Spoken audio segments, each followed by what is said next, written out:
வானாதி வானங்கள் யாவோம் அதின் கீழுள்ள ஆகாயமோ, வானாதி வானங்கள் யாவோம் அதின் கீழுள்ள ஆகாயமோ, பூமியில் காண்கின்ற யாவோம் பூமி காண்கின்ற யாவோம் கர்த்தா உமை போற்றுமே. ஆஹா எண்ணில் அடங்கா சோத்திரம் தேவா என்றென்று நான் பாடுவேன். ஆஹா எண்ணில் அடங்கா சோத்திரம் தேவா என்றென்று நான் பாடுவேன். இந்நாள் வரை என் வாழ்விலே, இந்நாள் வரை என் வாழ்விலே நீ தந்த நன்மைக்கே ஆஹா எண்ணில் அடங்கா சோத்திரம் தேவா என்றென்றும் நான் பாடுவேன். ஜெபிக்கலாம். ஆண்டவரை துதிக்கிறோம், சோத்திரிக்கிறோம்.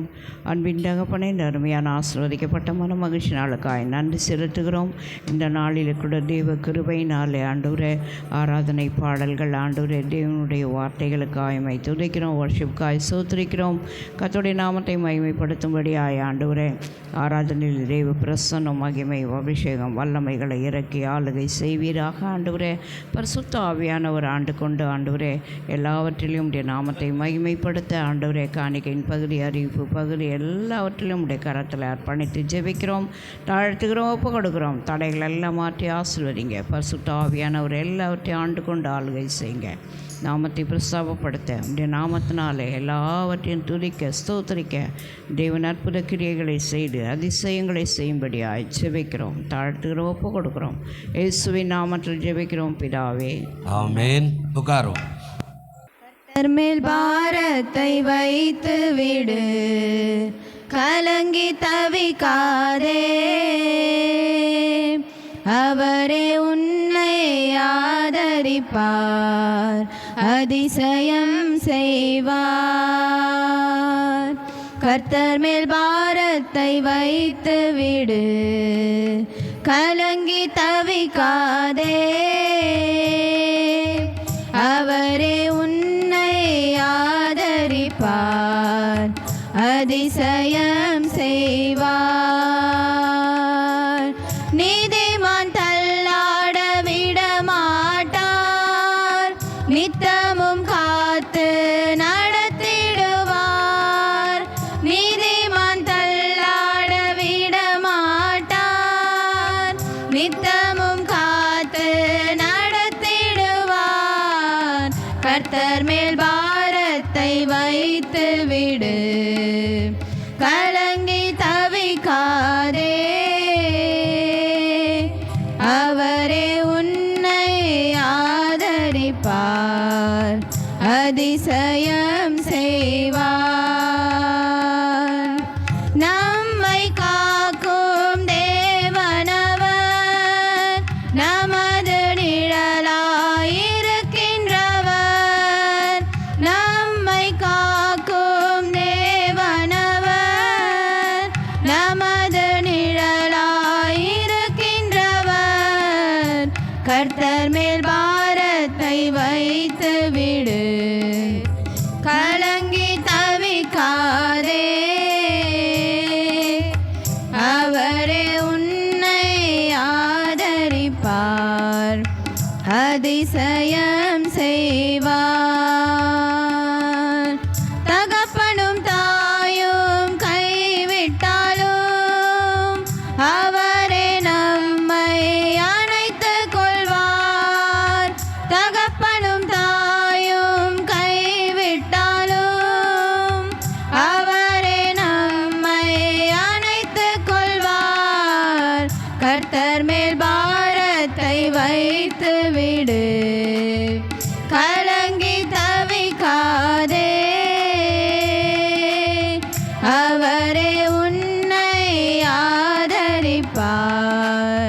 அதிசயம் செய்வார். கர்த்தர் நம் சார்பில் இருக்கும்போது நமக்கு எதிராய் நிற்பவன் யார்? கர்த்தர் நம் சார்பில் இருக்கும்போது நமக்கு எதிராய் நிற்பவன் யார்? கர்த்தர் மேல் பாரத்தை வைத்து விடு, கலங்கி தவிக்காதே.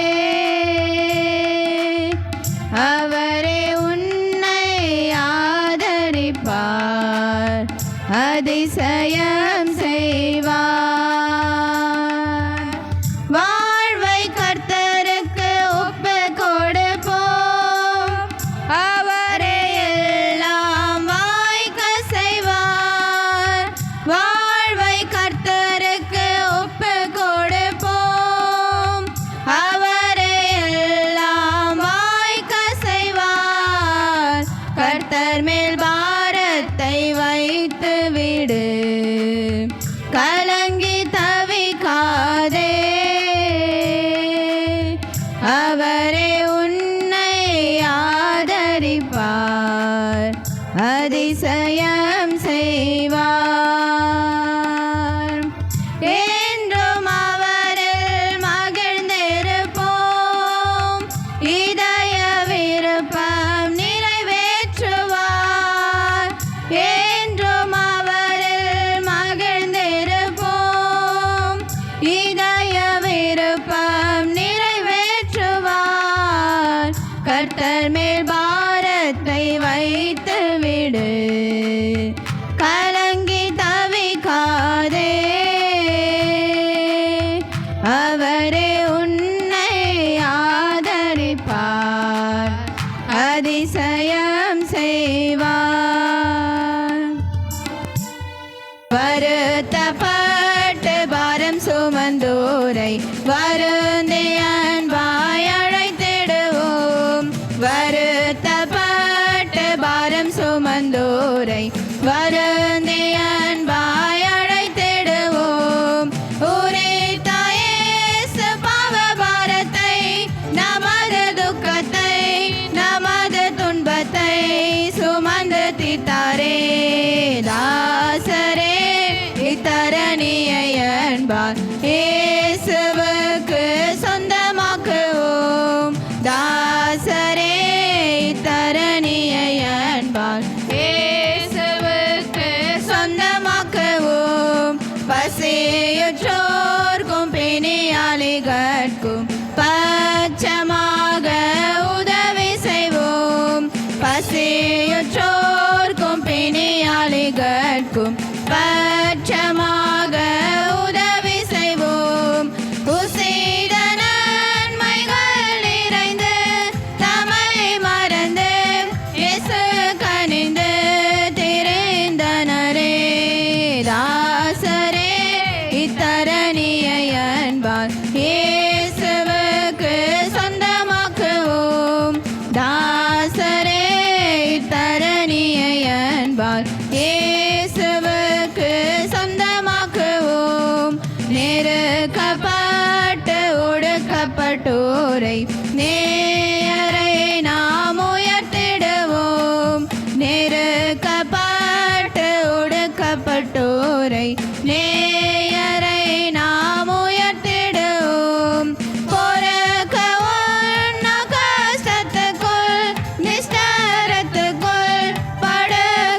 எல்லாரும் கேட்க வாழ்க்கையிலே கசப்புக்கள் கலந்திட்டாலோ பாசமுள்ள ஒரு மரம் கூட வருதே மாறாவின் நீரை தேனாக மாற்றும் என் நேசர் என்னோடுண்டே மாறாவின் நீரை தேனாக மாற்றும் என் நேசர் என்னோடுண்டே தேவா நான் எதினால் விசேஷித்தவன் ராஜா நான் அதை தினம் யோசிப்பவன் தேவா நான் எதினால் விசேஷித்தவன் ராஜா நான் அதை தினம் யோசிப்பவன் எதினால் இது எதினால் நீர் என்னோடு வருவதினால் எதினால் இது எதினால் நீர் என்னோடு இருப்பதினால் மேகத்தம்பம் மேலிருந்து பாதுகாக்குது பாதை கண்ட பாதர் எல்லாம் கூட சொல்லுது மேகத்தம்பம் மேலிருந்து பாதுகாக்குது பாதை காட்ட பாதர் எல்லாம் கூட சொல்லுது அன்பான தேவன் என்னோடு வருவார் அது போதும் என் வாழ்விலே அன்பான தேவன் என்னோடு வருவார் அது போதும் என் வாழ்விலே தேவா நான் எதினால் விசேஷித்தவன் ராஜா நான் அதை தினம் யோசிப்பவன் தேவா நான் எதினால் விசேஷித்தவன் ராஜா நான் அதை தினம் யோசிப்பவன் எதினால் இது எதினால் நீர் என்னோடு வருவதினால் எதினால் இது எதினால் நீர் என்னோடு வருவதினால் இரத்த கோட்டைக்குள்ளே நான் நுழைந்து விட்டேன் இனி எதுவோ அணுகாதே எந்த தீங்கும் தீண்டாதே இரத்த கோட்டைக்குள்ளே நான் நுழைந்து விட்டேன் இனி எதுவோ அணுகாதே எந்த தீங்கும் தீண்டாதே நேசரின் ரத்தம் என் மேலே நெருங்காது சாத்தான் நேசரின் ரத்தம் என் மேலே நெருங்காது சாத்தான் பாசமாய் சிலுவையில் பலியானா பாவத்தை வென்று விட்டார் இயேசு பாசமாய் சிலுவையில் பலியானா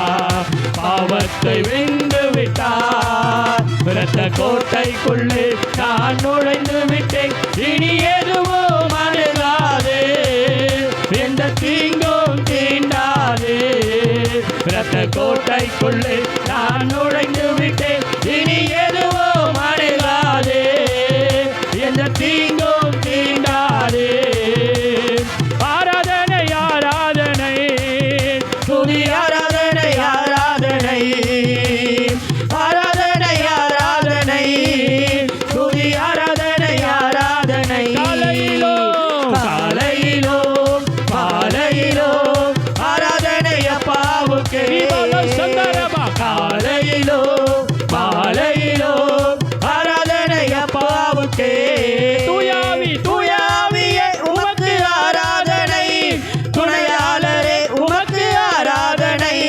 தூயாவியே உமக்கு ஆராதனை துணையாளரே உமக்கு ஆராதனை வானபிதாவே உமக்கு ஆராதனை வழிகாட்டியே உமக்கு ஆராதனை வானபிதாவே உமக்கு ஆராதனை வழிகாட்டியே உமக்கு ஆராதனை ஆராதனை ஆராதனை ஆராதனை துதி ஆராதனை ஆராதனை ஆராதனை ஆராதனை துதி ஆராதனை ஆராதனை காலையிலோ காலையிலோ மாலையிலோ ஆராதனை அப்பாவுக்கு காலையிலோ மாலையிலோ ஆராதனை அப்பாவுக்கு வாதை முந்தன் கூடாரத்தை அணுகாது மகனே பொல்லாப்பு நேரிடாது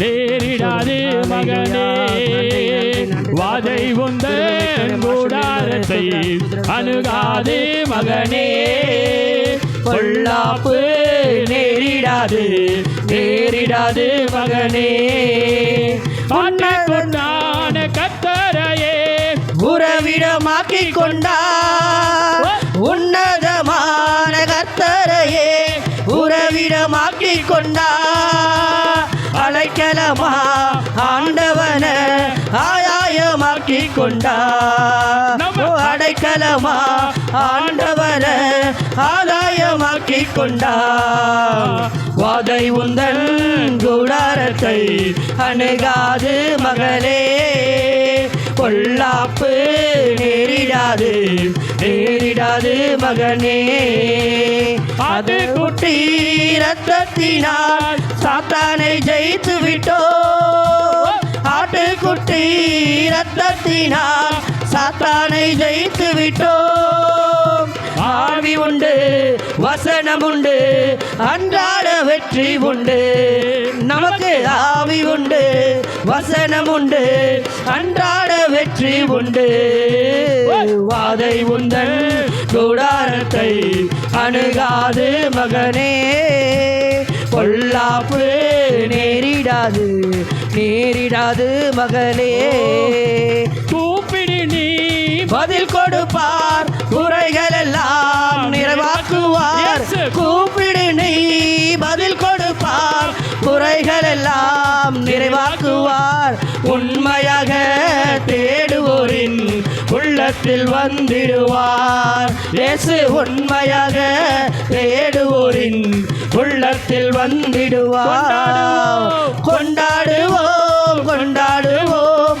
கரங்களை மறந்து நாம் பாடுவோம் கொண்டாடுவோம் கொண்டாடுவோம் கரங்களை தட்டி நாம் பாடுவோம் இயேசு ராஜா வந்திருக்கிறார் எல்லோரும் கொண்டாடுவோம் கைதட்டி நாம் பாடுவோம் இயேசு ராஜா வந்திருக்கிறார் எல்லோரும் கொண்டாடுவோம் கைதட்டி நாம் பாடுவோம் இயேசு ராஜா வந்திருக்கிறார் எல்லோரும் கொண்டாடுவோம் கைதட்டி நாம் பாடுவோம் நடந்ததை நினைத்து கலங்காதே நடந்ததை மறந்துவிடு கடந்ததை நினைத்து கலங்காதே நடந்ததை மறந்துவிடு கர்த்தர் புதியன செய்திடுவார் இன்றே நீ காண்பாய் கர்த்தர் புதியன செய்திடுவார் இன்றே நீ காண்பாய் இன்றே நீ காண்பாய் கலங்கிடவே வேண்டாம் கலங்கிடவே வேண்டாம் கலங்கிடவே வேண்டாம் கலங்கிடவே வேண்டாம் நம் இயேசு கைவிட மாட்டார் நம் தேவன் கைவிட மாட்டார் உங்கள் துக்கம் சந்தோஷமாய் மாறும் உங்கள் கவலைகள் கண்ணீர் எல்லாம் மறைந்துவிடும் உங்கள் துக்கம் சந்தோஷமாய் மாறும் உங்கள் கவலைகள் கண்ணீர் எல்லாம் மறைந்துவிடும் எல்லா கரங்களை தட்டி தேவ சமூகத்திலே பயபக்தியோடு ஹல்லேலூயா ஹல்லேலூயா ஹல்லேலூயா ஹல்லேலூயா ஹல்லேலூயா ஹல்லேலூயா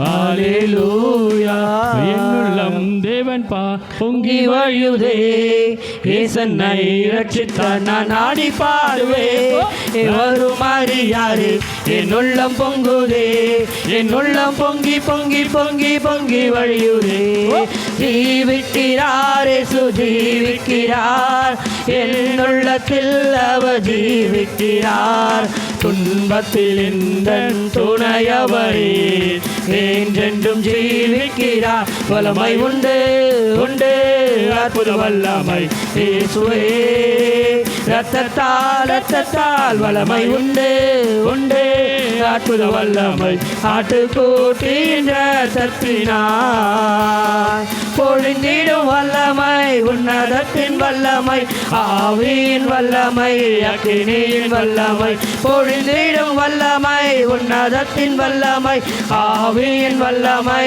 அக்கினியின் வல்லமை வல்லமை தேவை தேவா வல்லமை தாரும் தேவா இன்று தேவை தேவா இப்போ தாரும் தேவா இன்று தேவை தேவா இப்போ தாரும் தேவா மாம்சமான அவர் மேலோ ஆவியை ஊற்றுவேன் என்று மாம்சமான அவர் மேலோ உன் ஆவியை ஊற்றுவேன் என்று முப்பர் வாலிபர் யாவரோ தீர்க்க தரிசனம் சொல்வாரே முப்பர் வாலிபர் யாவரோ தீர்க்க தரிசனம் சொல்வாரே பொழிந்திடும் வல்லமை உன்னதத்தின் வல்லமை ஆவியின் வல்லமை அக்கினியின் வல்லமை பொழிந்திடும் வல்லமை உன்னதத்தின் வல்லமை ஆவியின் வல்லமை அக்கினியின் வல்லமை அசை ஊற்று தண்ணீரே எந்த தேவாவியே ஜீவனாதியே என்னில் பொங்கி பொங்கி வா ஊற்று தண்ணீரே எந்த தேவாவியே ஜீவனாதியே என்னில் பொங்கி பொங்கி வா ரட்சிப்பின் ஊற்றுக்கள் எந்த சபைதனிலே எழும்பிட இந்த வேளை இறங்கிடுமே ரட்சிப்பின் ஊற்றுக்கள் எந்த சபைதனிலே எழும்பிட இந்த வேளை இறங்கிடுமே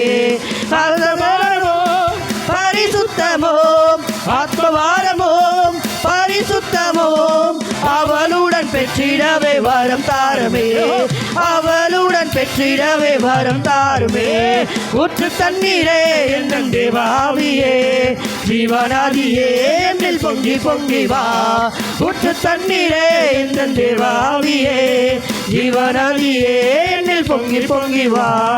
2ஆம் அதிகாரம் 29வது வசனம் வாசிக்கலாம். 2 சாமுவேல் 22-29வது வசனம் என்ன சொல்றாருங்க? கர்த்தராகிய தேவரீர் என்னுடைய விளக்காய் இருக்கிறீர், கர்த்தர் என் இருளை வெளிச்சமாய் மாற்றுவார். அல்லேலூயா. அவர் சொல்றாரு, கர்த்தராகிய தேவரீர் என்னுடைய விளக்காய் இருக்கிறீர். இதுதான் தியானிக்கிறோம். இந்த மாத வாக்குத்தத்தம் இதுதான். ஆண்டவர் சொல்றார், தேவரீர் என்னுடைய விளக்காய் இருக்கிறீங்க, கர்த்தர் என் இருளை எப்படி மாற்றுவாராங்க? வெளிச்சமாய். இருள் ரொம்ப ரொம்ப கஷ்டம். இருண்ட வாழ்க்கை. ஆமாம், இருண்ட காரியம். என்னதான் அவன் பெரிய ரவுடியாக இருந்தாலும் ஜெயிலே தான் இருந்தான், மனைவி பிள்ளைகளை பார்க்கல. நல்லா கவனிச்சு பாருங்க. நான் உங்களுக்கு இது எதுக்கு சொல்கிறேன்னா, இருண்ட வாழ்க்கை, இருண்ட சூழ்நிலை, இருண்ட பிரதேசம், வறட்சியான காலம், வேதனையான காலம், யாருமே கிட்ட நெருங்க முடியாத காலம், சேர்க்க முடியாத காலம், அரவணைக்க முடியாத காலம், அன்பு கூறாத காலம், எல்லாம் இருண்ட ஒரு வாழ்க்கை. இவை எல்லாவற்றையும் ஆண்டவர் வெளிச்சமாய் மாற்றுவேன் என்று வாக்கு கொடுக்கிறார். வெளிச்சம் பிரகாசமாய் மாற்றுவேன், அதாவது உன்னுடைய வாழ்க்கையை ஒளி உள்ள வாழ்க்கையாய் மாற்றுவேன். ஆண்டவருடைய வாக்கு அதுதான். அதான் அப்படி சொல்கிறார். தேவன் நமக்கு விளக்காய் உள்ளார். அது மாத்திரமல்ல, நாம் இருட்டை வெளிச்சமாய் மாற்றுவார். விளக்கு இருந்தால் சும்மா எரிஞ்சிடார். விளக்குக்கு எண்ணெய் வேணும், விளக்குக்கு திரி வேணும், விளக்குக்கு நெருப்பு வேணும், விளக்கை ஏற்றுவதற்கு ஒரு மனுஷன் வேணும். நல்லா கவனிங்க. எல்லாம் ஒரு விளக்குக்குள்ளேனா நம்முடைய ஆவிக்குரிய வாழ்க்கையில் அமைந்திருக்கிற எல்லா காரியம். இதெல்லாம் சும்மாவே அப்படி வச்சுட்டா விளக்கு எரிஞ்சிடும் அப்படியெல்லாம் கிடையாது. எல்லாவற்றுக்கும் இந்த சுவிட்சு போட்டால் கூட லைட் எரியுதுன்னா இதுக்கான ஒயரை கொண்டாந்துக்கிறோம், இதுக்கான சுவிட்சு பாக்ஸ் கொண்டாந்துருக்கிறோம், இதுக்கான அது டிரான்ஸ்ஃபார்மர்லேருந்தான காரியத்தை காசு கொடுத்து வாங்கியிருக்கிறோம், அதுக்கு ஒரு மீட்டர் வச்சுக்கிறோம். இது எல்லாமே வந்தால் தான் அது எரியுமே தவிர சும்மா எதுவுமே எரியாதுல்ல. அப்போது ஆண்டவர் நம்ம விளக்காக உலகத்தில் வச்சிருக்கிறார். அவர் விளக்காக இருந்து இந்த விளக்கை ஏற்றும்போது நம்முடைய இருள் பிரகாசமாய் மாறி வெளிச்சமாக இருக்கும். அது மாத்திரமல்ல, இந்த வெளிச்சம் அநேகருக்கும் பிரயோஜனமாய் மாற ஆண்டவர் கிரியை செய்ய வல்லவராய் இருக்கிறார். அல்லேலூயா. உங்களுக்கு தெரியாது.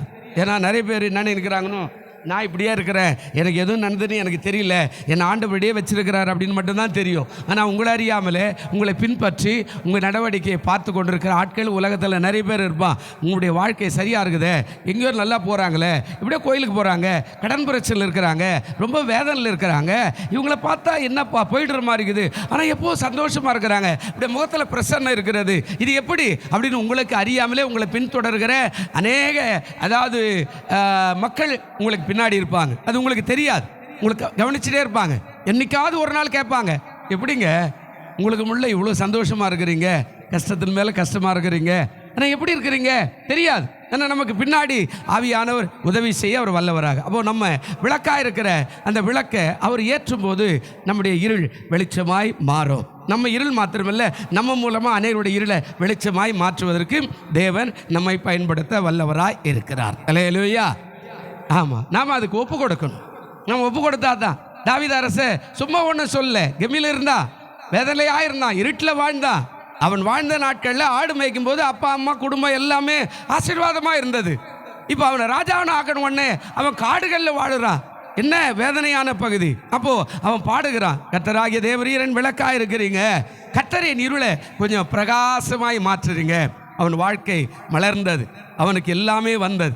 கர்த்தரை நம்பினான். கர்த்தரை நம்ப நம்ப நம்ப நம்ப நம்ப அவன் உயர்ந்த ஸ்தானத்துக்கு வருகிறான். பாருங்க, ஆடு மேய்த்திருந்தவன் ஆண்டவர் எடுக்கிறார், அபிஷேகம் பண்ணுகிறார், ராஜாவாய் மாற்றுகிறார். ராஜானு ஒன்று அவருக்கு மனைவி வருது, ராஜானு ஒன்று பிள்ளைகள் வருது, ராஜானு ஒன்று வேலைக்காரங்க வராங்க, ராஜானு ஒன்று சோல்ஜர் வராங்க, சோல்ஜருக்கு அப்புறம் குதிரைப்படை, யானைப்படை, அந்த படை இந்த படை எல்லாம் வருகிறது. தேக்கு மர கட்டில் வருது, தேக்கு மர அரண்மனை வருகிறது. எல்லாவற்றுக்கும் மேலாக வேலைக்காரங்க வராங்க, வீசுகிறவன், நடனம் பண்ணுவன், பாடுகிற எல்லாருமே வெளிச்சமாய் தேவன் மாற்றுவார். பிரியமானவர்களே, நீ விசுவாசிகள், உன்னுடைய காரியத்தில் வெளிச்சத்தை கொடுக்க ஆண்டவர் வல்லவர். 4 காரியம் சொல்கிறேன் பாருங்க. அதுக்கு முன்னாடி ஒரு முகவுரை, ஒரு வசனம். யோவான் 8ஆம் அதிகாரம் 12வது வசனம் கொஞ்சம் வாசிங்க. இயேசு கிறிஸ்து நிறைய காரியங்களை இதை சொல்லியிருக்கிறார். யோவான் 8ஆம் அதிகாரம் 12வது வசனத்தை கொஞ்சம் வாசிங்க. என்ன சொல்கிறார் பாருங்க, கொடுப்பா. ஜனங்களை நோக்கி என்ன அழகா சொல்றாரு பாருங்க. ஜனங்களை நோக்கி, நான் உலகத்துக்கு ஒளியாயிருக்கிறேன், என்னை பின்பற்றுகிறவன் இருளில் நடவாமல் ஜீவ ஒளியை என்ன செய்வானாங்க. அப்போ ஆண்டவர் மறுபடியும் இதை சொல்றார். இதனுடைய அடிப்படையில் தான் உள்ள போக போறோம். இதான் முகவுரை. இவருடைய அடிப்படை நிறையா இருக்குது. அதாவது இவருடைய காரியம் என்ன அப்படின்னா, அவர் சொல்றாரு ஜனங்களை எல்லாம் நோக்கி, அவர் சொல்றாரு, நான் உலகத்துக்கு ஒளியா இருக்கிறேன், நீ என்னை பின்பற்றினா நீயும் ஒளியாய் மாறிடுவே. அல்லேலூயா. நீ என்னை பின்பற்றினா நீ வெளிச்சமாய் மாறிடுவே. நீ என்னை பின்பற்றினா உன் வாழ்க்கை பிரகாசமாய் மாறிடும். இன்னைக்கு நிறைய பேருடைய வாழ்க்கை அப்படி தான் மாறிக்குது. இங்கே பாட ஒரு போஸ்ட் ஒட்டிருக்கிறோம். அவர் பேர் வந்து குரு திவாகரன், ஆர்சியில் பெரிய போதகர்.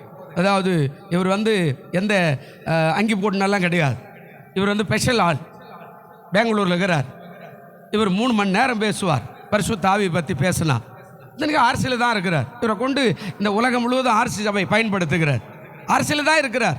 ஆனால் அபிஷேகத்தை பற்றி பெந்தோகோஸ்து ஆள் கூட பேச மாட்டான், அவ்வளோ அருமையாக பேசக்கூடியவர். கிருபை அவர் கொடுக்கப்பட்டிருக்கிறார். அந்த ஆர்சிலே இருந்து எல்லாரையும் ரட்சிப்பில் நடத்துகிறார். அவ்வளோ பெரிய காரியம். அவருடைய சாட்சி கேட்டால் நம்மளுக்கே அவ்வளோ கஷ்டமாக இருக்கும். எவ்வளோ பெரிய மனுஷன் ஆயிட்டார். அவருடைய இருள் மாறி அவர் இன்னொருவருக்கு வெளிச்சம் கொடுக்கிற மனுஷனாக தேவன் அவரை மாற்றி இருக்கிறார்னா அது சாதாரண காரியம் இல்லையே. அல்லேலூயா சொல்லுங்க, அல்லேலூயா. அப்போ உங்களை எதுக்காக ஆண்டவர் கூப்பிடாரு? நான் உலகத்துக்கு ஒளியாக இருக்கிறேன், நீ என்னை பின்பற்றினேன்னா நீ ஒளியாக மாறுவே. நீ ஒளியாக மாறும்போது நீ அநேகருக்கு ஒளி கொடுக்கிற மனுஷனாய் உன்னை மாற்றுவார். அல்லேலூயா. ஆனால் நம்ம ஒப்பு கொடுக்கறது தான் வர மாட்டணும். நம்ம ஆண்டவர் கீழ்ப்படுகிறதே இல்லை. அவர் எப்படி நம்மளை ஒளியாக வெளிச்சமாய் மாற்றுவார்? கஷ்டம் இருக்கும், பாடு இருக்கும். யாருக்கு இல்லைன்றீங்க? எல்லாருக்குமே பாடு இருக்கும். இந்த பாடுகள் மத்தியில் தான் கர்த்தர் அதாவது நம்மை கொண்டு பெரிய காரியங்களை செய்கிறவராய் இருப்பாரே தவிர, பாடு இல்லாமல் எல்லாமே ஆசீர்வாதமாக வந்துட்டு அதுக்கப்புறம் ஆண்டவருக்கும் வேலை இல்லை, நமக்கும் வேலை இல்லைல்ல. ஆண்டவர் சொல்கிறார் பாடுகள் இருக்கும், அவைகள் மத்தியில் உன்னுடைய வாழ்க்கையை பிரகாசமாய் மாற்ற ஆண்டவர் வல்லவராய் இருக்கிறார். அல்லேலூயா சொல்லுங்க, அல்லேலூயா. இப்போ தாவீதுடைய வாழ்க்கையில் அதுதான் நடந்தது. அதைத்தான் இயேசு கிறிஸ்து மூலியமாக நான் உங்களுக்கு காட்டுறேன். இப்போ பாருங்க, இதில் சொல்கிறார் 4 காரியம் சொல்கிறாரு. 1, நான் உலகத்துக்கு எப்படியா இருக்கிறேன்? ஒளியாக இருக்கிறேன். 2 என்னை பின்பற்று அப்படின்றார். 1 நான் உலகத்துக்கு ஒளியாக இருக்கிறேன், இந்த ஒளியை தேடி நீ வா, அதாவது பின்பற்று. 3வது காரியம் சொல்கிறாரு, நீ இருளில் நடவாமல் அப்படி சொல்கிறாரு.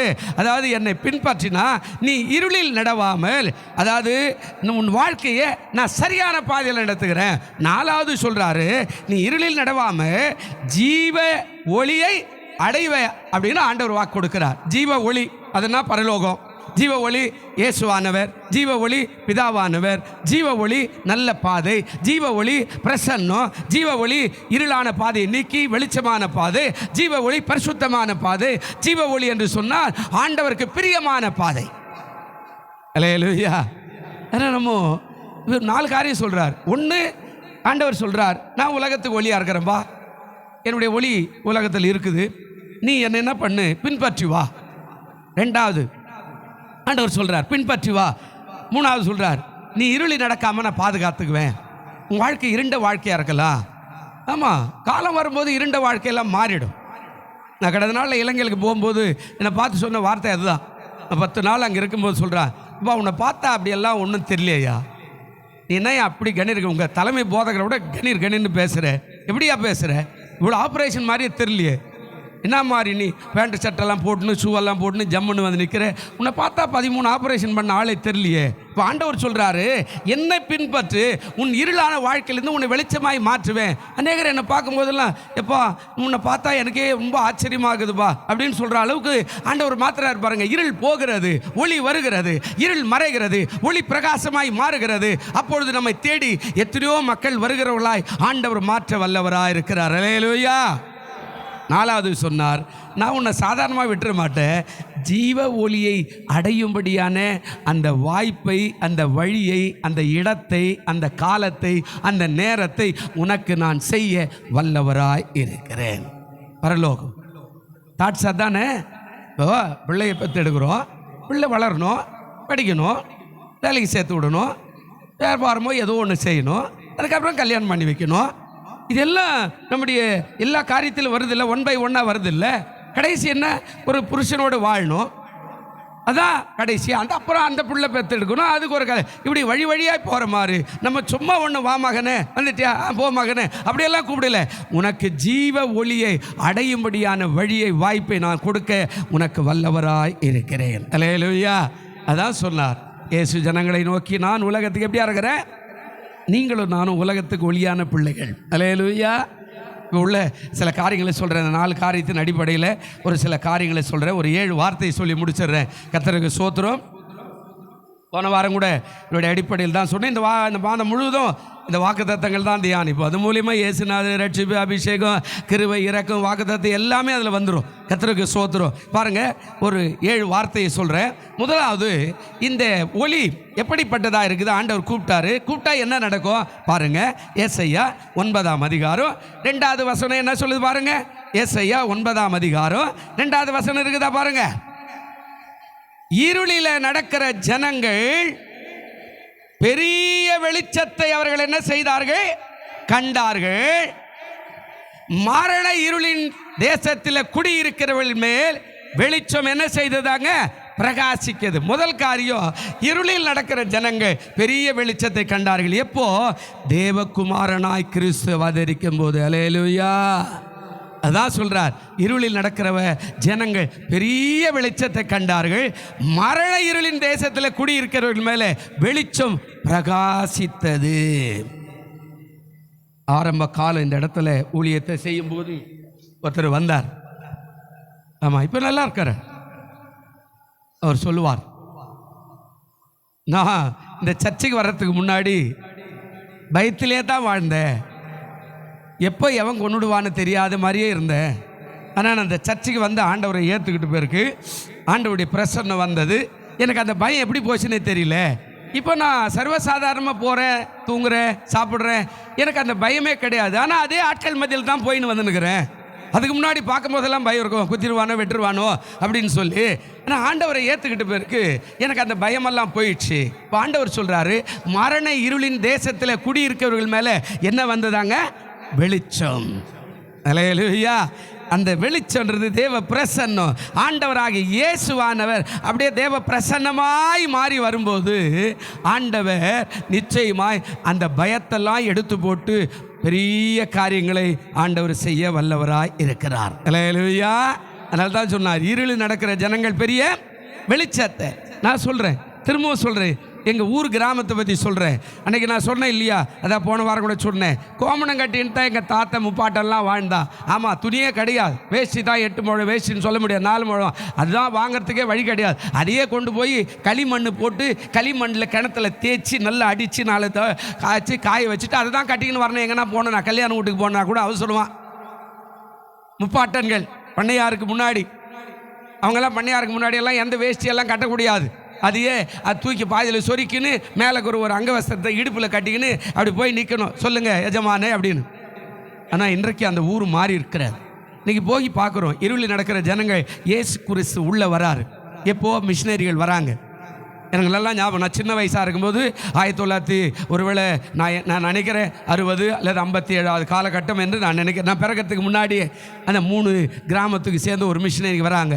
பால் பவுடர் கொடுக்குறாங்க, கோதுமை கொடுக்குறாங்க, மருந்து கொடுக்குறாங்க, மாத்திரை கொடுக்குறாங்க. கர்த்தருக்கு ஸ்தோத்திரம். ஏன் பாருங்கள், எல்லாம் கொடுக்குறாங்க. இப்போது சொல்லி அதையெல்லாம் செஞ்சு இயேசு நல்லவர்னு சொல்கிறாங்க. அல்லேலூயா. இயேசு நல்லவர்னு சொல்கிறாங்க. இது மாதிரி தான் இயேசுவை உள்ளே கொண்டு வந்தாங்க. ஒரு பள்ளிக்கூடம் ஆரம்பித்தாங்க. இந்த கோமணம் கட்டுனுக்கிற பேர பிள்ளைங்களெல்லாம் மாடு மேய்க்குது இல்லை, அவங்களாம் போய் பிடிச்சிட்டு வந்து நீங்கள் கல்வி கற்றுக்கொள்ளுங்க அப்படின்னு சொல்லி உட்கார வச்சு கல்வி கற்றுக் கொடுத்தாங்க. பாருங்கள், இன்றைக்கு அவருடைய பிள்ளைகள் எல்லாம் பெரிய சொத்துக்கு சொந்தக்காரன், அமெரிக்கா ஐரோப்பா தேசத்தில் வேலை செய்கிறான், பெரிய பெரிய டீச்சராக இருக்கிறான், ஹெட் மாஸ்டராக இருக்கிறான், மிலிட்டரியில் இருக்கிறான், போலீஸில் இருக்கிறான். இருளில் நடக்கிற ஜனங்கள் பெரிய வெளிச்சத்தை உள்ளே இயேசு வந்தார். இன்றைக்கு அந்த பகுதி முழுவதும், வேலூர் மாவட்டம் முழுவதும், இந்த திருவள்ளூர்லேருந்து வேலூர், சேலம், ஈரோடு, ஜோலார்பேட்டை, இது வரையில் அந்த மிஷனருடைய தாக்கம். அந்த பக்கம் வடப்பகுதியில் பாதி மிஷனர், தென்பகுதியில் பாதி மிஷனர். இந்த பக்கம்லாம் அதாவது காணப்படுகிறதான இந்த ஏரியாவில் சொல்லுவாங்க இல்லையா, SC ST ஏரியா, அந்த பகுதியிலெல்லாம் நாடாறு சாணாறு, அந்த பகுதியிலெல்லாம் அந்த பள்ளி, இன்னும் சொல்லுவாங்க பிள்ளையாறு, அது இது ஏதோ ஒரு கதையெல்லாம் அந்த ஜாதிகள்லாம் அவர்களெல்லாம் அடிமையாக வச்சிருந்த அந்த பகுதிக்கு பல மிஷனரிகள், இந்த பகுதிக்கு பல மிஷனரிகள் வந்து கிறிஸ்துவை அறிவித்தார்கள். இருளில் நடக்கிற ஜனங்கள் பெரிய வெளிச்சத்தை, இயேசு உள்ள வந்தார். அவருடைய வாழ்க்கை தரமே மாறிவிட்டது. அல்லேலூயா. பண்ணையாரெல்லாம் இப்போ யாருமே கிடையாது. அவன் சொத்தை வித்துட்டு சென்னை பகுதிக்கு குடிபெயர்ந்து வந்து எத்தனையோ காலங்கள் மாறிவிட்டது.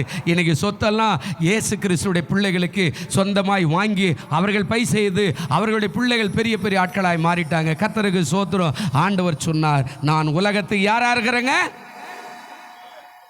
இயேசு உள்ள அனுமதிச்சனா உன் வாழ்க்கை, இருளான வாழ்க்கை மாற ஆண்டவர் வழி செய்வார். அல்லேலூயா. இருளான வாழ்க்கை எல்லாம் மாறி போகும். பாட்டு தெரியாதா? ஆமென். இருளான வாழ்க்கை எல்லாம் ஒளியாக மாறி போகும். கண்ணீர் மாறிடும், துக்கம் மாறிடும். கண்ணீர் மாறிடும், துக்கம் மாறிடும். ஒரு வார்த்தை சொன்னால் போதுமே, நீர் ஒரு வார்த்தை சொன்னால் போதுமே. ஒரு வார்த்தை சொல்லும் கர்த்தாவே, எங்கள் வாழ்க்கையெல்லாம் செழிப்பாகுமே. ஒரு வார்த்தை சொல்லும் கர்த்தாவே. அல்லேலூயா. நாங்கள் அப்போ ஆண்டவரை ஏற்றுக்கல. ஆனால் அந்த ஆண்டவரை ஏற்றுக்கிட்டு அந்த CSI சபையில் அந்த பள்ளியில் போய் கற்றுக்கிட்டவங்களுக்கு சொல்லி கொடுத்த ஒரே ஒரு காரியம், உன் பிள்ளைக்கு கர்த்தருடைய வார்த்தையை சொல்லி கொடுத்து சாப்பாடு கொடு அப்படின்னா அந்த பிள்ளைக்கு போகிற அந்த பிள்ளைக்கு சொல்லுவாங்க. என்ன சொல்லுவாங்கன்னா, இன்றைக்கி ஒரு வார்த்தை சொல்லிட்டு சாப்பிடுப்பா அப்படின்னா, சாப்பாடு என்னன்னா இது மாதிரி ஒரு சொம்பு நிறையா, இது பாருங்கள் இது மாதிரி வச்சுருப்பாங்க. ஒரு சொம்பில் கூழ் கழுவிட்டு ஒரு பச்சை மிளகாயில் ஒரு வெங்காயம், சின்ன வெங்காயம் வச்சுருப்பாங்க. நல்லா கழுவிட்டு ஒரு சொம்பு நிறையா கூழ் வச்சுருப்பாங்க. இப்போ அந்த பள்ளிக்கு போகிற பிள்ளை வந்து சொல்லணும், நான் வசனம் சொல்லட்டுமா? சொல்லுப்பா. கர்த்தர் என் மேய்ப்பராயிருக்கிறார், நான் என்ன செய்வேன்? சாப்பிட்டுட்டார், இப்போ அதை முடிச்சுட்டாரு, இதை எடுத்து குடிச்சிட்டாரு, தான் போயிட்டு தான் சாப்பாடு. இன்னைக்கு நம்ம பிள்ளைகளுக்கு சொல்லி தரமா? அல்லேலூயா. அந்த சொன்னவனெல்லாம் டீச்சருங்க, ஹெட் மாஸ்டருங்க. ஆமாங்க.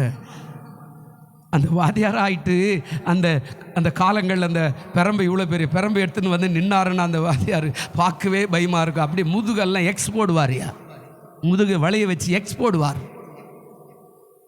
இன்றைக்கு அவருடைய பிள்ளைகள் எல்லாம் பெரிய பெரிய ஆள். பிரியமானவர்களே, இருளில் நடக்கிற ஜனங்கள் பெரிய வெளிச்சத்தை காண்பார்கள்.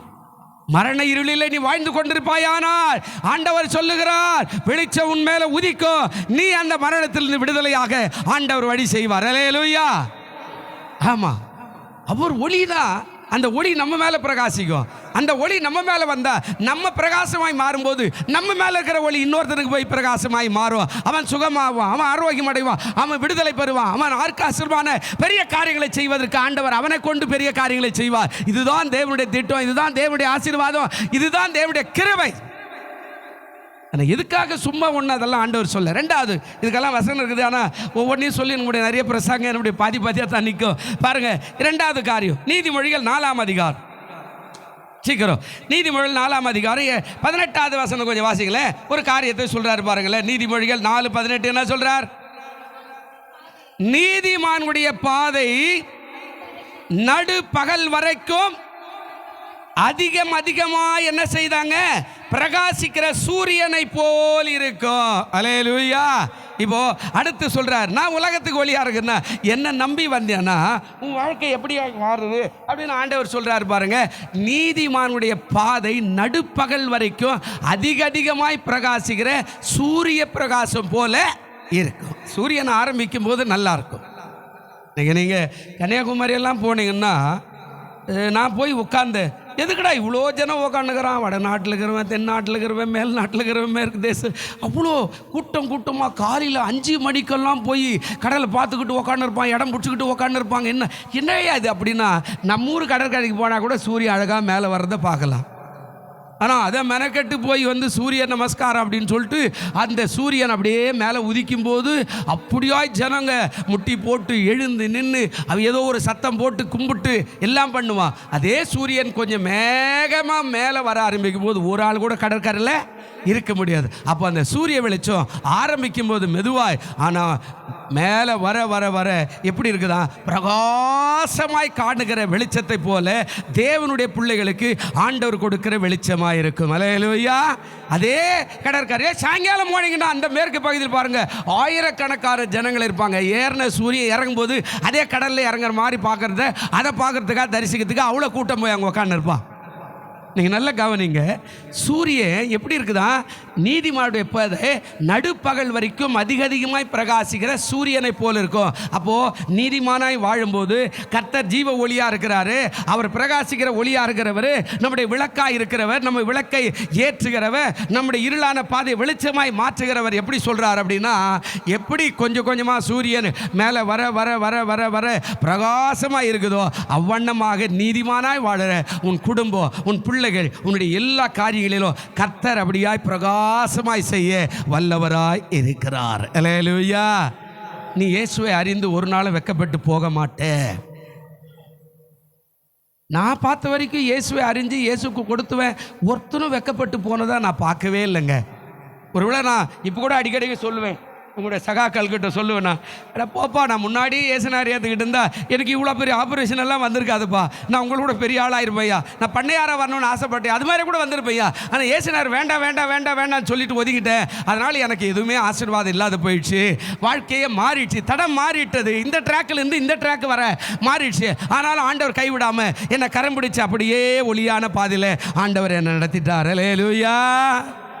ஆண்டவர் சொல்கிறார், நீ எழும்ப உன் வாழ்க்கை அப்படியாய் பிரசன்னமாய் மாற ஆவியான உதவி செய்யும்போது நீ எழும்பி பிரகாசிக்கிற சூரியனை போல, அதாவது எப்படி இருக்கிற பிரகாசமாய் மத்தியான வேளையில் எப்படி காயுமோ அது போல உன் வாழ்க்கை ஆசீர்வாதமாய் அநேகருக்கு பிரயோஜனமாக இருக்கும் என்று ஆண்டவர் சொல்லுகிறார். அல்லேலூயா.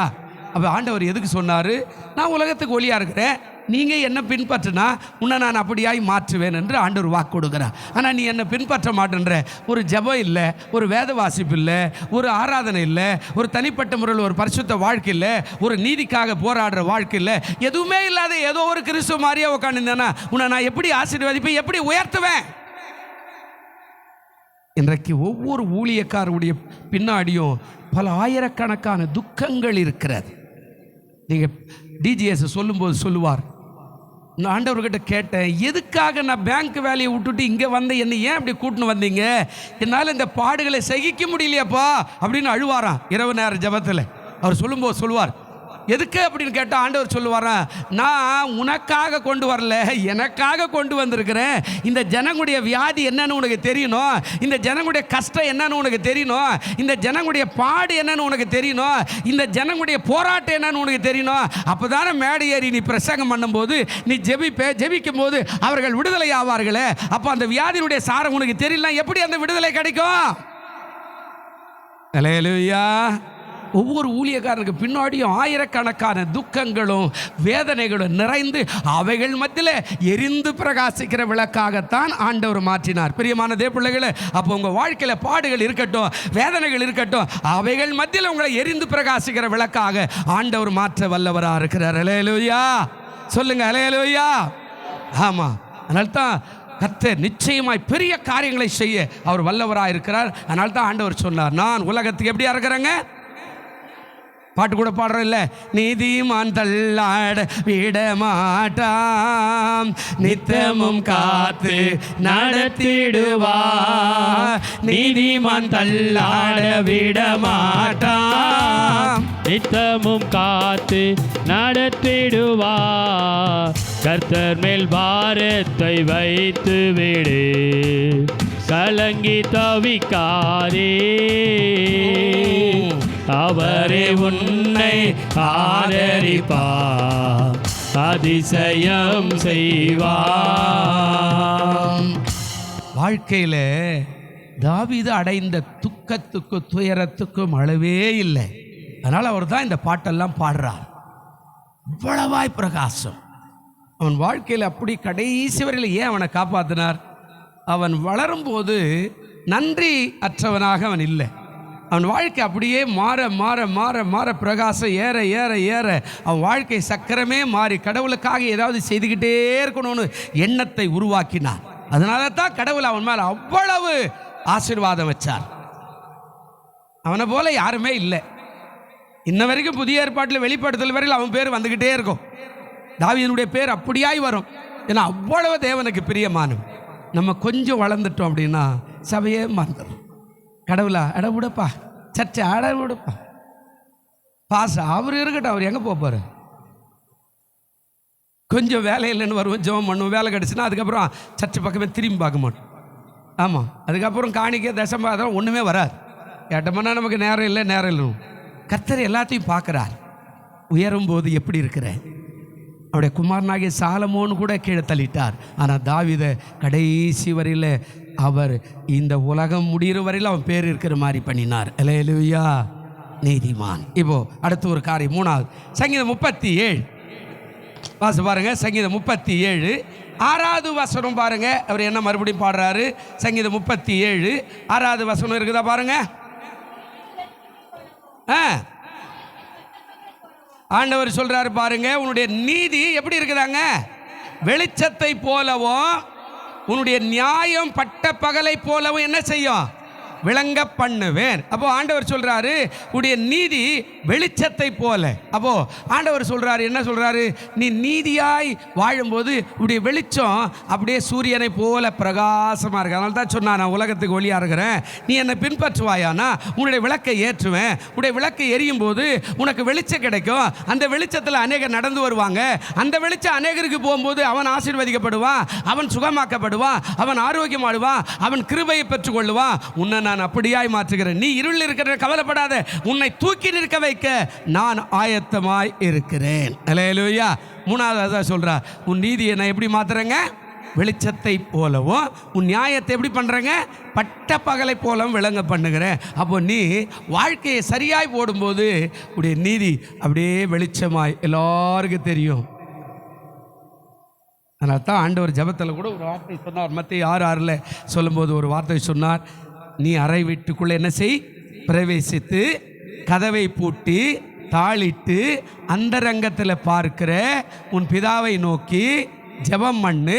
அப்பொழுது அந்தரங்கத்தில் பார்க்கிற உன் பிதா உனக்கு எப்படி அளிப்பாராங்க? ரகசியமாகவே போய் ரகசியமாக வாங்கி சாப்பிட்டு ரகசியமாக வாயை தொட்டுட்டு போகிற காரியம் இல்லைங்க. வெளியரங்கமாக எல்லாரும் பார்க்குற மாதிரி.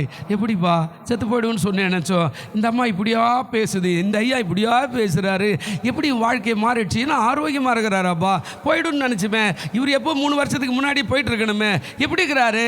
நீ அழுதியே இரவு நேரத்தில் தனி அறையில் இருளான பாதியில் கண்ணீர் விட்டு கதறி நொந்து வேதனைப்பட்டு ஆண்டவரே உதவி செய்யும் என்று கேட்டு அந்த ஜெபம் அந்த ரங்கத்தில் பார்க்கிற பிதாவுக்கு போய் எட்டின உடனே அவர் ஆசீர்வதிக்க ஆரம்பிக்கும் போது அநேகருக்கு வெளியரங்கமாக என்ன செய்தாங்க?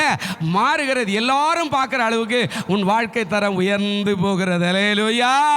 ஆண்டவர் சொன்னார், நீதிமான் எப்படி இருக்கிறானா, அதாவது உன் நீதி வெளிச்சத்தை போலவும் உன்னுடைய நியாயம் பட்ட பகலை போலவும் நான் என்ன பண்ணுவேன்? விளங்க பண்ணுகிறேன். அப்போது ஆண்டவர் சொல்கிறார், நான் உலகத்துக்கு வெளிச்சமாக இருக்குன்னா என்ன நீ பின்பற்று. என்னை பின்பற்றாமல் நீ உலகத்தையெல்லாம் சுற்றிக்கிட்டேன்னா உன்னுடைய வெளிச்செல்லாம் பட்ட பகலெல்லாம் போல வரவே வராது அப்படின்றார். நீ மாறணும், நீ ஆண்டவர்கிட்ட வரணும், ஆண்டவரை பின்பற்றணும், ஆண்டவருடைய வெளிச்சத்தில் நடக்க பிரயாசப்படணும். நம்ம அவருடைய வெளிச்சத்தையே மறந்துடுறோம், இருட்டியே தேடுறோம். அல்லேலூயா சொல்லுங்க, அல்லேலூயா. நான் ஒருத்தரை கேட்டேன், ஏயா ஃபோன் வந்த உடனே ஏன் தடன்னு ரகசியமாக போயிடுற அப்படின்னு. இல்லை உங்களுக்கெல்லாம் டிஸ்டர்பு. ஏன் அவன் மனைவி கூட பேசுனா எனக்கு டிஸ்டர்பு, இல்லை லவ் பண்ணுற பொண்ணோட பேசுனா டிஸ்டர்பு, வீட்டில் இருக்கிறவங்கிட்ட பேசுனா என்ன டிஸ்டர்பு, அம்மா எப்படிங்கிற அப்பா எப்படிங்கிற சாப்பிட்டியான்றதுக்கு நான் எனக்கு என்ன டிஸ்டர்பு, நீ பேசுகிற வார்த்தையை நான் கூட கேட்பேன். இல்லை அப்போ ஏதோ ரகசியமெல்லாம் பண்ணுற நீ, அப்படி தானே? அல்லேலூயா.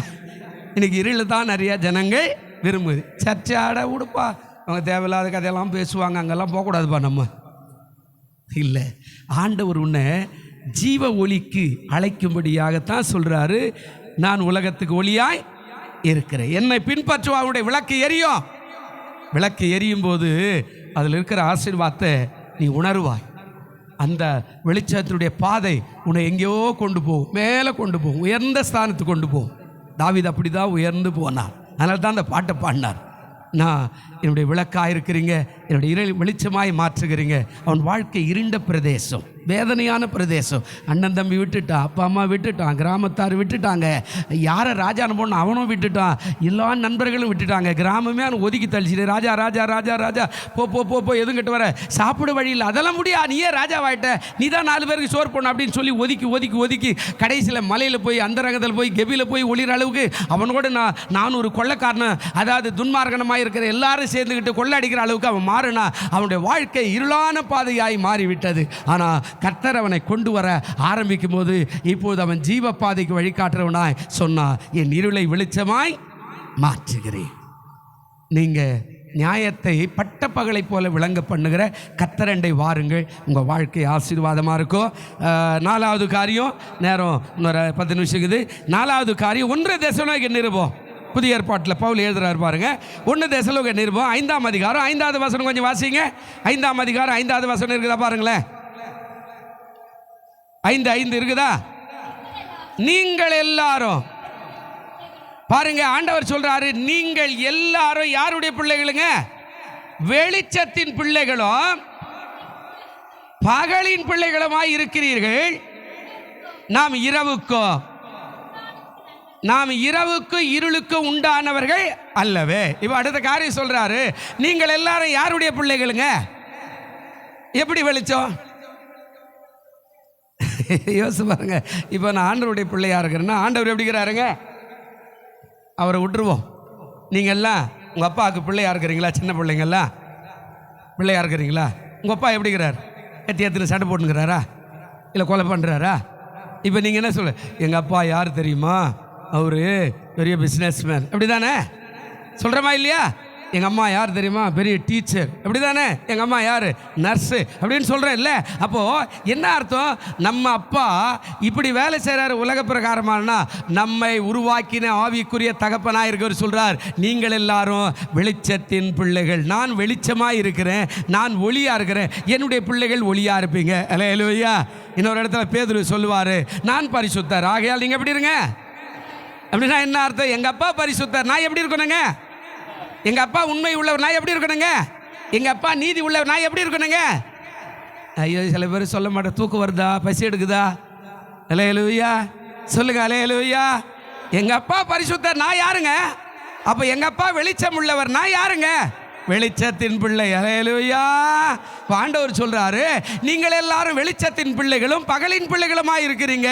நாம் இரவுக்கும் இருளுக்கும், இரவும் இருளும் பாவம், இரவும் இருளும் அநியாயம், இரவும் இருளும் அதாவது கொள்ளையும் கொள்ளையும், இரவும் இருளும் ஏமாற்றும் பொய்யும், இரவும் இருளும் புறங்கூறுதும் கோல் சொல்லுகிறோம், இரவும் இருளும் அந்தகார சக்திகள் நிறைந்த ஒரு வாழ்க்கை. அந்த இருண்ட வாழ்க்கையில் நாம் இல்லை. நான் யார் அப்படின்னா, நான் வெளிச்சத்தின் பிள்ளையாக இருக்கிறேன். நான் யார் அப்படின்னா, பகலின் பிள்ளையாக இருக்கிறேன். எங்கள் அப்பா பகலின் பிள்ளையாக இருக்கிறார், எங்கள் அப்பா வெளிச்சமாக இருக்கிறார். அவருடைய பிள்ளையாய் நான் இருக்கிறேன். ஹல்லேலூயா. என் பிள்ளைகள் எப்படி இருக்கணும்? கல்யாணம் பண்ணும்போது சில அம்மாமாரெல்லாம் பாருங்கள், நீங்கள் கல்யாணம் பண்ணும்போதெல்லாம் நிறைய அம்மாமாரை பார்க்கணும். இந்த பிள்ளைய கழுவ விட மாட்டாங்க. அந்த அம்மாவே பாட்டி இருக்கு பாரு, அந்த பாட்டிக்கிட்ட கூட பிள்ளை விட மாட்டாங்க. ஐயா எங்கள் அம்மா சரியாக வளர்க்காது என் பிள்ளைய. இப்போ இந்த அம்மா தான், இந்த பிள்ளை யார் வளர்த்தது? இந்த அம்மா தானே வளர்த்தாங்க. இந்த அம்மா சொல்லும், அந்த பிள்ளைய எங்கள் அம்மா சரியாக வளர்க்க மாட்டாங்க. அதெல்லாம் கிடையாது, உனக்கு என்னம்மா தெரியும் என் பிள்ளையை பற்றி அப்படின்னு கேட்குற அளவுக்கு சொன்னால், அப்போ என் பிள்ளை எப்படி இருக்கணும் அப்படின்னு ஒரு கற்பனை வச்சுருப்பாங்கன்னா, அப்போ இயேசுநாதர் சொல்கிறார், என் பிள்ளை எப்படி இருக்கணும்? என்னை போல இருக்கணும். ஹல்லேலூயா.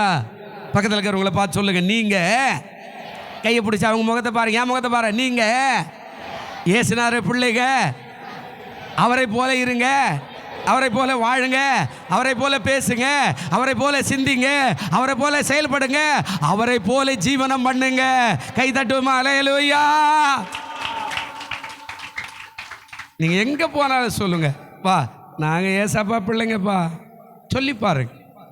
சில காரியங்களை கமிட்மெண்ட்டே தேவை. வேண்டானா விடுங்க, பரவாயில்ல. தானியேல் சொன்னால, நோ நோ நோ நோ இந்த சாப்பாடெல்லாம் சாப்பிட முடியாது. ஒரு ராஜா கோச்சுக்கிட்டா பரவாயில்ல, ஜெயிலில் போட்டா பரவாயில்ல, நான் இதெல்லாம் சாப்பிட மாட்டேன், இதெல்லாம் பாவமானது. இல்லைப்பா எங்களுக்கு கட்டளை உனக்கு கொடுக்க சொல்லி, பரவாயில்ல அவங்களுக்கெல்லாம் கறி மீனெல்லாம் கொடுங்க, எல்லா திராட்சை ரசம் அது இது மது வகையெல்லாம் கொடுங்க, எனக்கு மரக்கறி கொடுங்க, நான் 10 நாள் சாப்பிட்றேன் பாருங்க, என் முகத்தை பார்த்துட்டு ராஜா கிட்ட போய் சொல்லுங்க இவர்கள் இப்படி செய்கிறாங்க அப்படின்னு சொல்லுங்க. ஒரு வேளை தவறாக இருந்தா, ஒருவேளை எங்கள் முகம் வாடி போயிருந்தா, ஒருவேளை எங்களோட முகத்தில் சுருக்க விழுந்திருந்தா, நீ உடனே எங்களை நியாயம் தீர்ப்பு. இல்லை நல்லா இருந்தா அதையே கொடுங்க அப்படின்னா, அந்த பருப்பு மர வகை கறி காய்களை சாப்பிட்ட உடனே அவன்தான் புஷ்டியான மனுஷனாய் மாறினான். ஹல்லேலூயா. அவன் சொன்னான், தேவையில்லை. சில நேரத்தில் நீங்கள் சொல்லுங்க, நோ தேவையில்லை, எனக்கு எங்கள் அப்பா வேணும், எனக்கு அப்பாவுடைய கிருபை வேணும். நீங்கள் அப்படி சொல்லி பாருங்க, கர்த்தர் உங்களை ஆசீர்வதிக்க வல்லவராக இருக்கிறார். ஒருவேளை அப்படியா ராஜா கோச்சுக்கு வரா, சரி விடு ஒரு பாட்டில் அடிச்சு விடு உள்ள, ஆமாம் மயக்கத்திலே இருப்போம் அப்படியெல்லாம் அவன் நினைக்கல. வேண்டானா வேண்டான்னு சொல்லிட்டான். அதை சாப்பிட்டவனுடைய வாழ்க்கை அப்படியாய் புஷ்டியாய் மாறினது. தானியேலின் தேவன் நம்முடைய தேவனாய் இருக்கிறார். ஹல்லேலூயா. அதனால தான் சொன்னா, தேவரீர் என்னுடைய விளக்காய் இருக்கிறீர், என் இருளை என்னமா மாத்துறீங்க? வெளிச்சமா. அந்த இருள் எப்போ மாறும்? அதாவது வெயிலிருந்து ஒரு மரத்தடிக்கு போய் நின்னுமானா அந்த நிழல் பார்த்து எப்போ நான் மாதிரி குளிர்ச்சியாக இருக்குது, என்னடா வெயில், இப்படியாப்பட்ட வெயில் அப்படின்னு நினைக்கிறோமே. அதுபோல் வறண்ட வாழ்க்கையில் கஷ்டமும் வேதனையும் நெருக்கமும் கடன் பிரச்சனையும் கண்ணீரும் கவலையும் வியாதியும் துன்பமும் துயரமும் படுகிற நேரத்தில் ஒரு ஆறுதலான வார்த்தை வந்து நம்மை ஆசீர்வாதமாய் மாற்றுமானால் அதுதான் வெளிச்சத்தின் வாழ்க்கை. ஹல்லேலூயா. தாவீது இதை கண்டுபிடிச்சான். அதனால தான் பாட்டு அங்கிருந்தே பாடினா, கர்த்தரின் மேய்ப்பராக இருக்கிறார், மலையிலிருந்து பாடுறார், கர்த்தருடைய மேய்ப்பராக இருக்கிறார். என் ஆண்டவர் நல்லா மேய்ப்பாரு, நான் தாட்சி அடைய மாட்டேன், விசுவாசத்தில் பாடிட்டார். இன்னைக்கு நம்ம பாடுவோமா? ஒரு சின்ன வியாதி, ஏன் வரல சிஸ்டர் சர்ச்சுக்கு, அந்த கதையை எங்கே கேட்குறீங்க? புறப்படுற நேரத்தில் ஒரு சத்துரு வந்துச்சு, அவ்வளோதான். அந்த சத்துருவை அடித்து நொறுக்கி போட்டு சர்ச்சுக்கு வந்து பார், கர்த்தர் உனக்கு முன்னாடி அந்த சத்துருவை தூக்கி எரிஞ்சிட்டு இருப்பார். ஆனால் நமக்கு அதெல்லாம் வர்றதில்லை. விடு மாமா வந்துட்டார், மச்சா வந்துட்டார், விடு, ஆமாம் வராத மாமா அண்ணன் வந்துட்டார், இருந்துருவோம். இயேசுநாதரெல்லாம் பார்க்க மாட்டார். அவருக்காக நீ ஆராதிக்கிறவனாய் மாற வேண்டும். ஹல்லேலூயா. நீ ஜெபிக்கும் போது உன்னுடைய பிள்ளைகள் கூட உன் அருகில் வரக்கூடாது. நீ வேதம் வாசிக்கும் போது உன்னுடைய மனைவி கூட உன் அருகில் வரக்கூடாது. அவங்களுக்கு சொல்லி வைக்கணும், நான் பைபிள் வாசிக்க போகிறேன். உன் புருஷன் கூட உன் அருகில் வரக்கூடாது. அவளுக்கு சொல்லி வைக்கணும், இப்போ நான் ஜெபிக்க போகிறேன், ஏன்னா நான் எங்கள் அப்பாவோட பேச போகிறேன், எங்கள் அப்பா என்னோட பேச போகிறார் அப்படின்ற கமிட்மெண்ட்டை நீ உருவாக்கி வைக்கணும். நான் பைபிள் எடுக்கிற நேரத்தில் என் புருஷன் வர்றாரு, நான் பைபிள் எடுக்கிற நேரத்தில் என் மனைவி வராங்க, நான் அதோட அதெல்லாம் வேண்டாம், சொல்லி வை. பைபிள் வாசிக்கிற நேரம் கிட்ட வராத, சாப்பாடெல்லாம் அப்புறமா. ஆனால் நம்ம அதெல்லாம் செய்கிறதே இல்லை. எல்லாத்தையும் மனுஷனுக்காக விட்டு விட்டு விட்டு விட்டு இருண்ட வாழ்க்கையிலேயே இருக்கிறோம். ஒன்றுமே கிடைக்க மாட்டேன்னு அப்புறமா ஆண்டவரை ஏன் ஆண்டவரை கை விட்டுட்டு அப்படின்னு கேட்குறோம். இல்லைங்க, அவருக்காக நாம் ஏதாவது வைராகியமாக இருக்கும்போது அவருடைய வெளிச்சம் நம்ம தலையின் மேலே பிரகாசிக்கும். இந்த வெளிச்சம் தலையின் மேலே இருக்கும்போது எந்த சத்துருவும் நம் பக்கத்தில் அறுப்பதற்கு அவன் பயப்படுவான். அல்லேலூயா. உள்ளே போயிடுறேன். இன்னும் நிறையா இருக்குது. 10 மணி ஆயிடுச்சு. இன்னும் 5வது காரியம், 6வது காரியம், 7வது காரியம் எல்லாம் இருக்குது. இப்போது அந்த காரியெல்லாம் அப்படியே இருக்கட்டும். 7வது மட்டும் ஒரே ஒரு வசனம், ஒரு மனுஷனுடைய வாழ்க்கையை நான் உங்களுக்கு சொல்லி முடிச்சிடுறேன். பாருங்கள், 7வது காரியம் யோபு 29:3. இதான் முடிவு. ஆனால் இதுக்கு நடுவில் 2 காரியம் இருக்கிறது. நாங்கள் உலகத்துக்கு வெளிச்சமாக இருந்தோம் அப்படின்னு, உன் வெளிச்சம் எழும்பட்டும் அப்படின்னெல்லாம் நிறைய காரியங்களை சொல்லுவார். இப்போ பாருங்கள், யோபு 29ஆம் அதிகாரம் 3வது வசனம் என்ன சொல்கிறாருங்க? அப்பொழுது அவர் தீபம் என்னுடைய தலையின் மேலே என்னவா இருந்ததுங்க? பிரகாசித்தது. அவர் அருளின வெளிச்சத்திலே நான் இருளை என்ன செய்தேங்க? இதெல்லாம் கவனிக்கணும். யோபுனுடைய ஆதாங்கம், அவன் வாழ்ந்த வாழ்க்கையை குறித்து சொல்றார். இப்போ ஆண்டவர் அவனை சோதிக்கிறார். அவனை ஆண்டவர் சோதிக்கல, பிசாசு வந்து சோதிக்கிறான். அவன் கேட்குறான், எங்கடா ஊரெல்லாம் சுற்றிட்டு வர அப்படின்னு கேட்கும்போது, நான் ஊரெல்லாம் பார்த்துட்டு வந்தேன். எங்கள் பக்தனை பார்த்தியா, நல்லா ஜெபிக்கிறானா? நம்மளை பார்த்து கேட்பார் இல்லை ஆண்டவர். இன்பராதனை பார்த்தியா, நல்லா ஊழியம் செய்கிறானா, நல்ல பிரசங்கம் பண்ணுறாரா, நல்லா பாடுறாரா, நல்லா ஜெபிக்கிறாரா, மக்களுக்காய் போராடுறாரா அப்படின்னு கேட்டால், ஆமாம் எல்லாம் செய்கிறாரு, ஆனால் என்னால் உள்ளே போய் அவனை தொட முடியல. நீ தான் வேலி அடிச்சுட்டு இருக்கிறல்ல, ரத்த கோட்டையை போட்டு விட்டுக்கிற, உள்ளே போக முடியல, ஓட்டை போட முடியல என்னால். ஜெபிக்கிற பிள்ளைகளை சுற்றி எப்போதும் ரத்த கோட்டை இருக்கும். அல்லேலூயா. நீங்கள் சரியாக நிதானிக்காதனால தான் என்ன விட்டுட்டாருன்னுவீங்க. ஜெபிக்கிற பிள்ளையாக இருந்தால், உண்மையாக வாழுகிற பிள்ளையாக இருந்தால், ஆராதிக்கிற பிள்ளையாக இருந்தால், கொடுக்கிற பிள்ளையாக இருந்தால், ஆண்டவருக்கென்று படிக்கிற பிள்ளையாக இருந்தால், அப்படியாய் நம்முடைய பிரசன்னம் மேலே எரிகிற தீபமாக எரிந்துக்கிட்டே இருக்கும். ஆனால் நம்மை சுற்றிலும் ஒரு ஒளி, ஆண்டவருடைய பிரசன்னம் யாரும் உள்ளே வராதபடிக்கு ஆண்டவர் தடுப்பு வச்சிருப்பார். இப்போ அவன் சொல்கிறான், என்ன பேசினாவன்?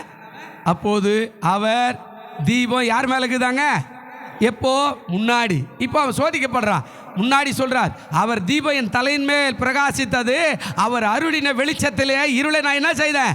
கடந்து போனேன். அவன் வாழ்க்கை அது வரைக்கும் முன்னாடி போய் பார்த்தீங்கன்னா, அவன் ஏழையை தூக்கி விட்டுருக்கிறான், கஷ்டமுள்ளவர்களை தூக்கி விட்டுருக்கிறான், அவர்களுக்கு உதவி செய்திருக்கிறான், அவர்களுக்கு ஒத்தாசை பண்ணியிருக்கிறான், அவர்களுக்கு தானியங்களை கொடுத்துருக்கிறான், வார்த்தையினால் திடப்படுத்தியிருக்கிறான், நிறைய பேரை உருவாக்கி இருக்கிறான். கர்த்தருக்கு ஸ்தோத்திரம். அந்த வாழ்க்கையில் அவன் முன்னேற்ற பாதை. 500 ஆடு, 500 ஒட்டகை, 500 கோவேறு கழுதைகள், இப்படி வேலைக்காரிகள் எல்லாம் திரளாய் சொத்துக்களெல்லாம் மாறினது. என்ன அவர் சொல்றாரு? அவர் தீபம் என் தலையின் மேல் எப்படி இருக்குதா? பிரகாசித்தது. அவர் அருளின வெளிச்சத்தில் இருளை நான் என்ன செய்தேன்? அந்த வெளிச்சம் போகிறது, அந்த வெளிச்சம் அப்படியே போகிறது. அதில் நான் கடந்து போனேன். என்னை யாரும் தொடுவதற்கு ஆளே இல்லை. நான் ரோட்டில் போனேன்னா திண்ணையில் உட்காந்து ஒரு எழுந்து கை கட்டி நிற்கிறான், வாலிபர்கள் பயந்து நிற்கிறான். இதெல்லாம் முன்னாடி இருக்கிறது. நீங்கள் போய் அதுக்கப்புறம் யோபு வாசி பாருங்க. 5வது அதிகாரத்திலேருந்து நீ வாசினா அவன் பாடுவான். 4வது அதிகாரத்திலேருந்து சொல்லுவார், என் வாலிபர்கள் எழுந்து நிற்பார்கள். இப்போ யாருமே எனக்கு பயப்பட மாட்டேன்றா, என்னுடைய முதியோர் எனக்கு முன்னாடி எழுந்து நிற்பாங்க, நான் தள்ளாடுகிற முழங்கால்கள் திடப்படுத்தேன், இப்படியெல்லாம் சொல்லுவாங்க. நிறைய காரியங்களை செய்கிறேன். எப்போ? அவர் தீபம் தலையின் மேல் இருக்கிறது. அந்த தீபம் அணைஞ்சு போச்சுன்னா உன் வாழ்க்கை இருளான வாழ்க்கையாய் மாறிடும். தீபம் அணையாமல் பார்த்துக்குவான். இப்போ பாருங்கள், இப்போ உள்ளே போவோம். அதே யோபு 11ஆம் அதிகாரம் 17வது வசனம், ஒரு 3 வசனம் சொல்லி முடிச்சிடுறேன். யோபு 11:17 என்ன சொல்கிறார் பாருங்க. என்ன சொல்கிறார்? அப்போது உம்முடைய ஆயுசு காலம் பட்ட பகலை பார்க்கிலோ எப்படி இருக்குதா? பிரகாசமாக இருக்கும். இருள் அடைந்த நீர் விடிய காலத்தை போல இருப்பீர். எப்போ? அவன் வாழ்க்கையை அதை ருசித்து சொல்கிறாரு. அப்பொழுது உம்முடைய ஆயுசு காலம் எப்படி இருந்தா? பட்ட பகலை பார்க்கிலும் பிரகாசமாக இருக்கும். எப்படி மத்தியான நேரத்தில் காயிற வெயிலை விட உன் வாழ்க்கை அதிக பிரசன்னமாய் பிரகாசமாக இருக்கும். உன்னை பார்க்குறவனெல்லாம் அப்படியே ஆச்சரியப்படுகிறான். அந்த அளவுக்கு தேவன் உன்னை மாற்றுவார்.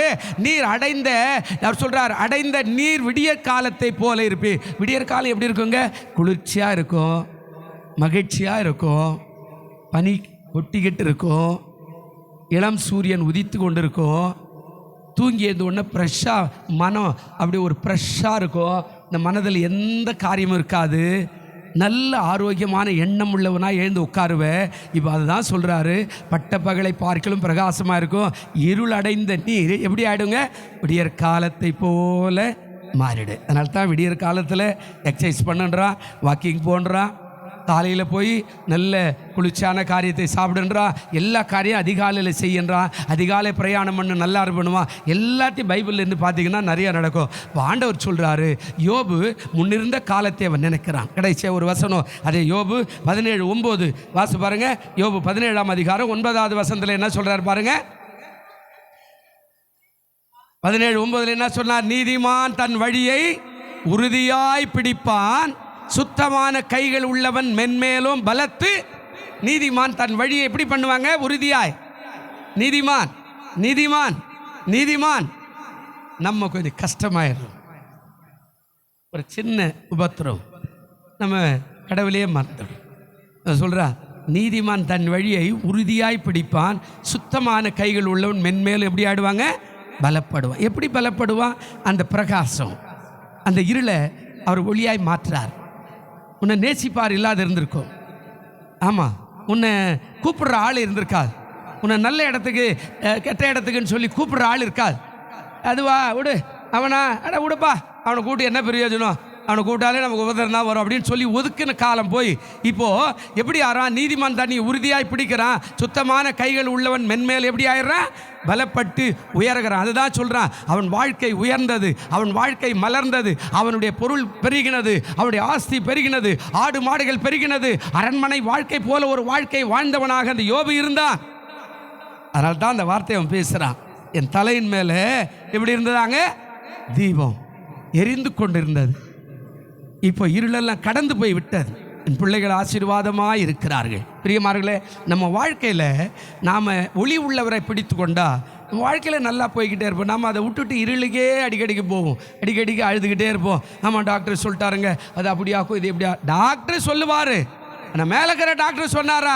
அவருடைய வார்த்தையை பேசணும், அவருடைய வார்த்தை பேசணும். அவருடைய தழும்புகளால் குணமானு சொன்னார், அதை அடிக்கடிக்கு பேசணும். ஆண்டவர் நம்முடைய தழும்புகளால் குணமானு சொல்லிக்கிறீங்களே, என் வியாதி சுகமாகணும் நான் விசுவாசிக்கிறேன், கை வச்சு விசுவாசிக்கிறேன். இயேசுவின் நாமத்தில் மாறும், சத்தியத்தை அறிவில் சத்தியங்களை விடுதலையாக்குன்னு சொன்னீங்களே, இயேசுவின் நாமத்தில் விடுதலை ஆகும். வார்த்தையை பேசணும். நம்ம வார்த்தையை பேசல, அவன் சொல்லிட்டான் இவன் சொல்லிட்டான், ஆமாம் அவ்வளோதான் போலுக்குது, எனக்கு சுகர் வந்துடுச்சு, நான் இனிமேல் பயிக்க மாட்டேன். ஒருத்தர் சொன்னாருங்க, எனக்கு சுகர் வந்துடுச்சு, சுகர் வந்தால் என்ன அப்படின்னு. இல்லை அவ்வளோதான், எல்லாரும் பார்க்குறேன்ல, சுகர் வந்தவெல்லாம் அப்படி அப்படி போயிடுறா. இல்லை யோ, நான் சொல்கிறேன் நல்லா வாழ்வையா, சுகர் வந்தால் நான் வந்துட்டு போட்டேன், என்ன இப்போ அது சுகராக உன்னை மேற்கொள்ள ஏசினார் இல்லையா அப்படின்னு. அது இன்னும் உயிரோடு தான் இருக்கிறார். நான் எதுக்கு சொல்கிறேன்னா, ஊழியக்காரர் சொல்கிறேன், நான் சொல்கிறேயா நான் நல்லா இருப்பேன், சுகர் வந்தால் வந்துட்டு போட்டியா, ஆரோக்கியமாக கட்டுப்பாடாயிரு, ஒன்றாகாது, 100 வருஷம் வாழ்வேன். நம்ம அவன் சொல்லிட்டான் இவன் சொல்லிட்டான், அவன் பாரு அவன் செத்துட்டான் இவன் செத்துட்டான், நான் எப்போ சாவேன், இப்படியே போயின்னு இருக்கக்கூடாது. அவன் செத்தான் அவன் பாவத்தில், ஆனால் எங்கள் அப்பா இயேசுனார் உண்மையாக இருக்கிற என்னை ஜீவனம் பண்ண வைப்பார். அல்லேலூயா. நீ சொல்ல கற்றுக்கினேன்னா ஆண்டவர் சொல்கிறாரு, அவர் உலகத்துக்கு எப்படியா இருக்கிறாரா? ஒளியாய். அந்த ஒளியில் நானும் ஒளி பெற்று உண்மையாய் ஓடி என் வாழ்க்கையை முடிக்க எனக்கு தேவன் கிருபை செய்வார். அதனால தான் சொன்னார், தேவரீர் என் விளக்காய். இதில் நிறைய சமயம் நிறைய இருக்குது, என்னால் பேச முடிய நேரம் இல்லை.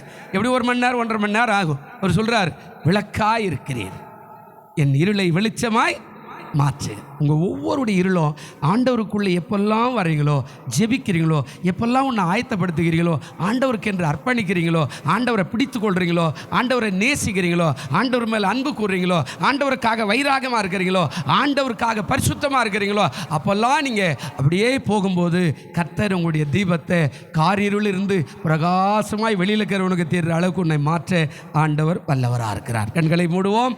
நல்ல பிதாவே, இந்த சத்தியத்தை கேட்டுக்கொண்டிருக்கிற பார்த்து கொண்டிருக்கிற அத்தனை பேருக்காய் ஜெபிக்கிறோம். அவருடைய இருள் வெளிச்சமாய் மாறட்டும். ஒருவேளை இதை யூடியூப்பில் பார்க்கிற மக்கள் ஆண்டவரே ஆசீர்வாதம் பெறும்படியா இயேசுவின் நாமத்தில் ஜெபிக்கிறோம். ஆண்டவரே கர்த்தர் கிருபை செய், இயேசுவின் நாமத்தில் வேண்டிக் கொள்ளுகிறோம் நல்ல பிதாவே, ஆமேன். எழுந்திருப்போம்.